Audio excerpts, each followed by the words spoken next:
तो आजमगढ़ में एक बार फिर से चुनावी रण सज गया है। रामपुर और आजमगढ़ उपचुनाव के लिए 23 जून को वोटिंग होगी। ऐसे में समाजवादी पार्टी क्या अपना गढ़ बचा पाएगी? क्या आजमगढ़ में एक बार फिर से कमल खिलेगा? हाल ही में हुए विधानसभा चुनाव में जहां बीजेपी ने इतिहास रचा, तो आजमगढ़ जिले की बीजेपी एक भी सीट जीत नहीं पाई। आखिर क्या है जनता का मिजाज, देखिए जरा इस रिपोर्ट में। आजमगढ़ के वो तमाम सम्मानित लोग जो बताएंगे कि आखिर इस वक्त आजमगढ़ का जो समीकरण है वो क्या है और आने वाले दिनों में आजमगढ़ की जनता किस दल को अपना सम्मान देगी, सपोर्ट देगी, समर्थन देगी। ऐसे में कुछ लोग हमारे साथ मौजूद हैं, इनसे शुरुआत करते हैं। क्या लगता है, क्या माहौल है आजमगढ़ में? आजमगढ़ में माहौल, इस बार चुनाव हम लोग भारतीय जनता पार्टी जीत रही है और बहुत बड़े अंतर से चुनाव जीतेगी, क्योंकि अभी अखिलेश यादव जी लगातार खोज रहे थे प्रत्याशी और आज दोपहर तक उनको प्रत्याशी खोज के निकाले हैं। और ये वो खुदाई किए हैं कि सोचिए कि क्या किसी गरीब यादव या सामान्य परिवार का यादव का बेटा चुनाव अगर यादव ही लड़ाना था अखिलेश यादव जी को, निरहुआ से इतना डर था उनको, तो क्यों परिवार वालों को लड़ा रहे हैं?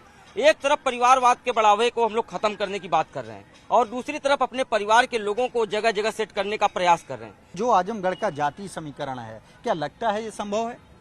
जातीय समीकरण अब जो है नहीं रहा, क्योंकि निरहु भी यादव ही हैं और बराबर क्षेत्र में जमे रहे हैं, इसमें दो राय नहीं है। नहीं तो पिछली बार भी निरहुआ चुनाव लड़े थे और अखिलेश जी थे, यादव ये भी थे, तब भी तो यादव उनका समर्थन में नहीं करके जीते। मुलायम सिंह यादव जी को जितना वोट पड़ा था उससे लगभग 35,000 वोट ज्यादा पाया था निरहुआ।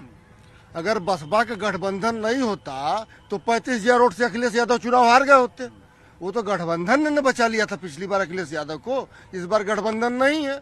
उनका जो कोर वोटर माना जाता है वही समीकरण उसमें छटक गया है, पूरा वही बचा हुआ है। पूरा पिछड़ा समाज भाजपा के साथ है, देख ही रहे हैं पूरे प्रदेश में लहर। आप इस बात से कितना सहमत हैं?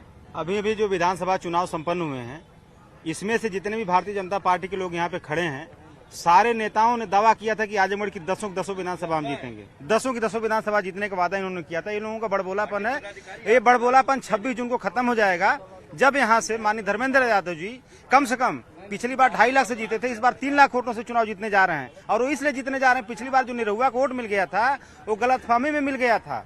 गलतफहमी ये थे कि निरहुआ आए थे नई बंबई से, हेलीकॉप्टर से आए थे यहाँ पे, नाच गाना करके लोगों को बरगला के वोट ले लिए। लेकिन अभी जब से लोकसभा चुनाव संपन्न हुआ है, आज तक निरहुआ ने कभी आजमगढ़ में दर्शन नहीं दिया। यहाँ तक कि इन लोगों की विधानसभाओं में जब चुनाव हुआ, तब भी निरहुआ नहीं आया। भाजपा वालों से ये पूछना चाहते हैं, परिवारवाद आप में नहीं है? कल्याण सिंह का लड़का लड़ता है, परिवारवाद नहीं। उनका पोता लड़ता है तो परिवारवाद नहीं है। राजनाथ सिंह का लड़का लड़ता है, परिवारवाद नहीं है।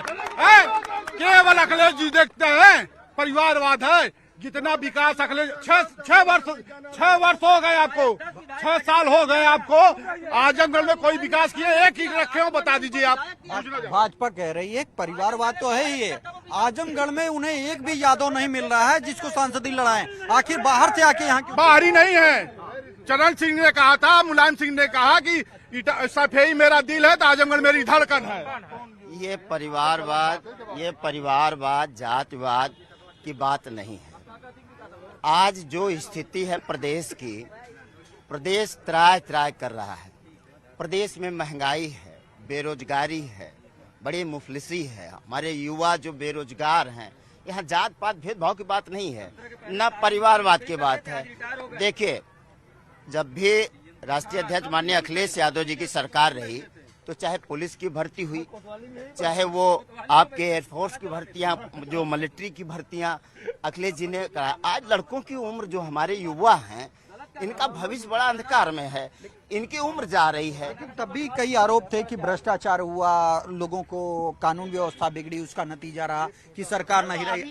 एक छोटा सा प्रश्न, विधानसभा चुनाव में 6 महीना चंद्रशेखर रावण को लटकाए रहे, गठबंधन नहीं किए, और आज की डेट तक एक दलित को टिकट दे करके और आज तक लटकाए रहे, उसको नामांकन नहीं करने दिए। दलितों के साथ ऐसा भेदभाव सपा क्यों करती है? बड़ी समस्या थी, 1 मिनट, आजमगढ़ की बहुत बड़ी समस्या थी विश्वविद्यालय। आजमगढ़ की कई दशकों से मांग थी, हम छात्र नेता भी रहे सिविल कॉलेज से, तो सभी लोगों ने लगातार आंदोलन किया, समस्याएं चली यहाँ पे। लेकिन जब अखिलेश यादव जी और मुलायम सिंह यादव जी से पूछा गया, उनका संसदीय क्षेत्र था, तो उन्होंने बोला कि आजमगढ़ को विश्वविद्यालय की आवश्यकता नहीं है।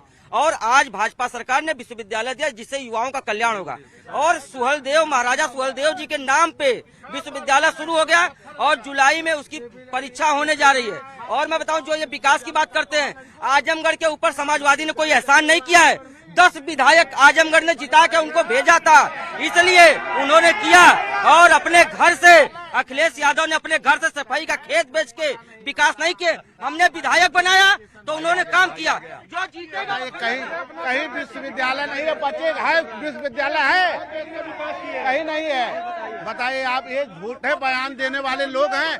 आजमगढ़ में हम समाजवादी 10 सीट जीते हैं। 5-6 साल हो गया, अभी बाढ़ नहीं लगा तार का। ये 6-10 साल में यूनिवर्सिटी बनवा रहे हैं, कुछ नहीं कर रहे हैं, झूठ बोल रहे हैं, यहाँ से वहाँ, वहाँ से यहाँ। इनका यही कोल बात बहादुर में अखिलेश जी अपने निधि से 40 लाख दिए थे, रुपया दिए थे, लेकिन ये सरकार ने पैसा वापस ले लिया। विश्वविद्यालय की बात जो की जा रही है, शिक्षा का स्तर निरंतर गिरता जा रहा है। विश्वविद्यालय हम लेकर क्या करेंगे अगर हमारे पास रोजगार नहीं हुआ? रोजगार हमें चाहिए सर। विश्वविद्यालय, ऐसा विश्वविद्यालय टीचर नहीं है। आप यहीं डीएवी विश्वविद्यालय देख लिया, इंफ्रास्ट्रक्चर नहीं है। डीएवी विद्यालय, महाविद्यालय में इंफ्रास्ट्रक्चर नहीं है। चंडेसर कॉलेज है, वहाँ टीचर नहीं है, तो हम अचार डालेंगे विश्वविद्यालय की बिल्डिंग लेके? हमें तो टीचर चाहिए, शिक्षा चाहिए। लेकिन ये समाजवादी पार्टी का गढ़ रहा है, हमेशा समाजवादी पार्टी के विधायक रहे हैं, सांसद रहे हैं। उस दौरान क्या क्या उपलब्धि मिली? देखिए, उपलब्धि तो यहाँ जो भी दिखता है, अभी तक केवल बीजेपी का एक विश्वविद्यालय जो नींव पड़ी है, उसके अलावा कुछ सारा चीज समाजवादियों का है, इसमें कोई नो डाउट। तो ये विकास तो यहाँ जो हुआ है वो समाजवादियों का हुआ है, 10 सीट तक आ गई, लेकिन उसके एवज में आजमगढ़ को सिर्फ पसंगे के बराबर मिला है, पसंगे के बराबर। जैसे कि बात अगर सपा और भाजपा के साथ बसपा की करें, तो इस बार ये आजमगढ़ का एक इतिहास रहा है कि जब जब उपचुनाव हुआ है तब तब बसपा जीती है। ऐसे में हमारे सहयोगी अभिषेक हैं, उनसे हम बात करेंगे और जानेंगे क्या स्थिति बसपा की है। निश्चित तौर पे आजमगढ़ में सपा बसपा का एक समय था कि गढ़ माना जाता है, लेकिन जिस तरीके से बीजेपी ने कम समय में अपना बढ़िया परफॉर्मेंस किया, अपने आप को बेहतर साबित करते हुए यहाँ पर उभरी, बसपा का जो नींव था पूरी तरीके से हिल चुका था। ऐसे में गुड्डू जमाली जो आज बसपा के लोकसभा प्रत्याशी हैं, वो भी बसपा का साथ छोड़ करके AIM पार्टी से प्रत्याशी घोषित हुए थे, लेकिन आज वो बसपा में एक बार फिर से वापस आ चुके हैं। ऐसा माना जा रहा है कि उनके साथ सवर्ण मतदाताओं के साथ SC मतदाता और साथ ही साथ माइनॉरिटी के लोग उनके साथ बड़ी तादाद में जुट रहे हैं। तो कुल मिला के आजमगढ़ में बसपा जो बैकफुट पे दिखाई दे रही थी, एक बार फिर से बसपा फ्रंट पे आ चुकी है। यहाँ त्रिकोणी लड़ाई देखने को मिल सकता है। सैफई एक ब्लॉक है, वहाँ उसका लोकसभा का सदस्य नहीं है सपा का। जो विकास सैफई में हुआ है, क्या आजमगढ़ में हुआ है? 10 विधानसभा, 1 लोकसभा जो आजमगढ़ ने मुलायम अखिलेश को दिया, वह विकास हुआ है। सैफई के मुकाबले आजमगढ़ कहाँ खड़ा है? भैया अभी सैफई की बात कर रहे हैं, भैया को शायद नहीं मालूम होगा, तत्कालीन मुख्यमंत्री श्री मुलायम सिंह यादव जब आजमगढ़ की बड़ी रेल लाइन हुई तो 33% बजट तत्कालीन मुख्यमंत्री उत्तर प्रदेश रहने के बाद उन्होंने दिया, और आजमगढ़ की बड़ी लाइन, और दिल्ली में कांग्रेस पार्टी की सरकार थी। आप विकास की बात करते हैं, जिन्होंने जिस समाजवादी ये कहा जाता है कि आजमगढ़ में जो मुस्लिम और यादव मतदाता है वो डिसाइड करता है। क्या लगता है कि इस बार अल्पसंख्यक किधर रहेगा? देखिए, मैं समाजवादी का फाउंडर मेंबर हूं। पूर्वांचल में सबसे पहला परिवार अगर रहा है तो वो मेरा परिवार। मेरे मकान में पहला कार्यालय समाजवादी पार्टी का खुला था।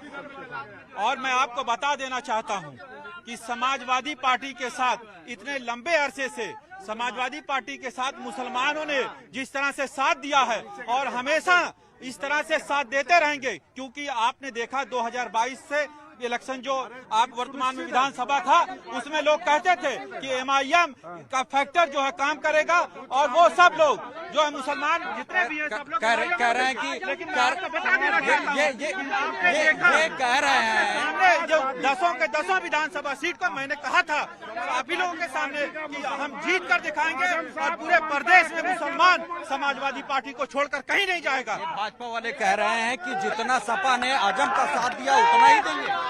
भाजपा वाले जो भी कहते हैं, मैं आपको बता देना चाहता हूं, समाजवादी पार्टी के समाजवाद मुसलमान है, और इस पार्टी के साथ मुसलमान हमेशा रहेगा।